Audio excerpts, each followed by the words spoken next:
Hello students, I welcome you in our social science class. Today we are going to learn economics first chapter, that is development. So let's start with the topic. So first, let us know what is development. Development means the desires of different people for a better life. Every people is having a desire for a development, for a better life. So whatever they desire for having a better life, that is called the development. Like for example, a farmer, for him better life means he should have a land, he should have water supply for irrigation, he should have electricity for irrigation, so that he'll call as development.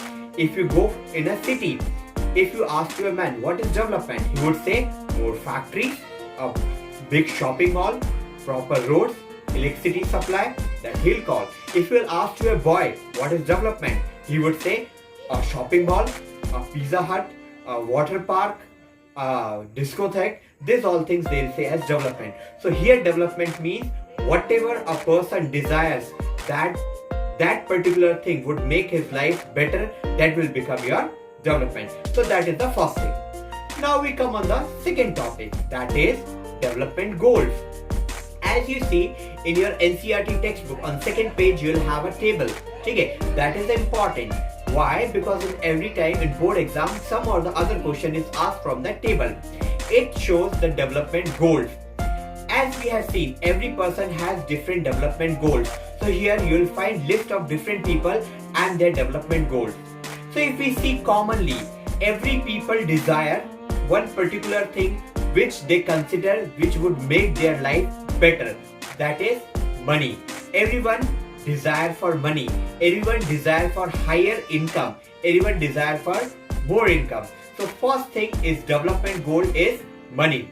Second thing every people desire is a job. Okay. Next thing is your job. Apart from that, every people desire for an infrastructure, which means roads, communication, electricity supply, market. That is next thing which people consider as a development goal. Apart from this, people consider schools, hospitals, colleges, this as their development goal. Now, if we go to a village side, they consider electricity as their development goal, proper water supply as their development goal. If you go to a farmer, according to them, proper irrigation supply, electricity. So students, after going these all things, we finally consider that these all things are development goals of a person. Now let's move to next part, indicators of development. When you want to compare different nations, you compare on different indicators. So there are two major categories, monetary and non-monetary. So firstly we'll see the monetary indicators of development. So now in monetary indicators of development, first one is your national income. So national income means the income of all the people in a country who are living in 1 year, the sum total of their income is known as national income. I repeat, the income of all the people in a country in a year when added together, that becomes your national income.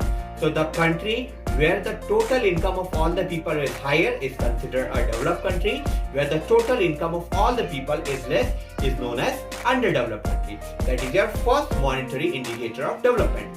Now we see the second monetary indicators of development, that is per capita income. Per capita income means, as we have seen, in a country where the population is very large, obviously there what will happen, the total income may be higher, and in the country where population is less, their total income may be less, but there can be a problem. So that is solved by per capita income. It is also known as average income. In that, what we do is that we take the total national income and we divide it with the total population of that particular country. So we get an average income, which is known as per capita income, which becomes an apt indicator of development. So irrespective of the population, we get an exact idea of how much is the average income of all the people based on the total population. So these are the two main monetary indicators of development. So student, as we have seen monetary indicators, now same way we have non-monetary indicators of development. Among them, first is the literacy rate. The country with the highest literacy rate is considered developed country. The country with less literacy rate is considered undeveloped country. Now we'll see the definition of literacy rate. Literacy rate means ability to read and write in their own mother tongue up to the age of 30. That is called your literacy rate. Now second indicator of development is infant mortality rate. The country with higher infant mortality rate is undeveloped country, and the countries with the low infant mortality rate is considered a developed country. Now let's see the definition of infant mortality rate. It means that the number of deaths in a year in per thousand is known as infant mortality rate. Next indicator of development is net attendance ratio. The more the net attendance ratio is, the country is considered developed. The less net attendance ratio is, the country is called undeveloped. The net attendance ratio means how many number of people are enrolled and how many of them complete their education. That is your net attendance ratio. After this, we see public facilities is also an important indicator of development. So public facilities here means road transportation, communication facilities, other proper drinking water. These all things are called public facilities.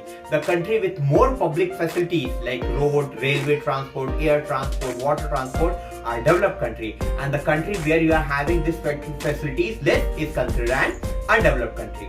Then next indicator of development is, now one of the important indicator of development is Human Development Index. On the basis of this, almost today all the countries are compared on the basis of Human Development Index. Human Development Index actually is a list of different indicators of development. Based on that, all the different indicators a country is considered developed or undeveloped, because every people require different things they consider as the development goals.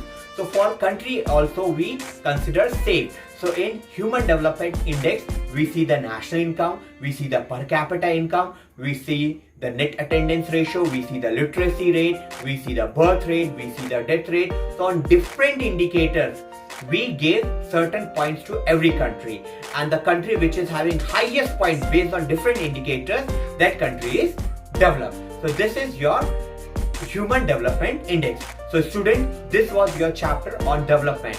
Now here important things which you have to know for board exam purpose, that is are the different indicators of development. I hope you understand. Have a nice day.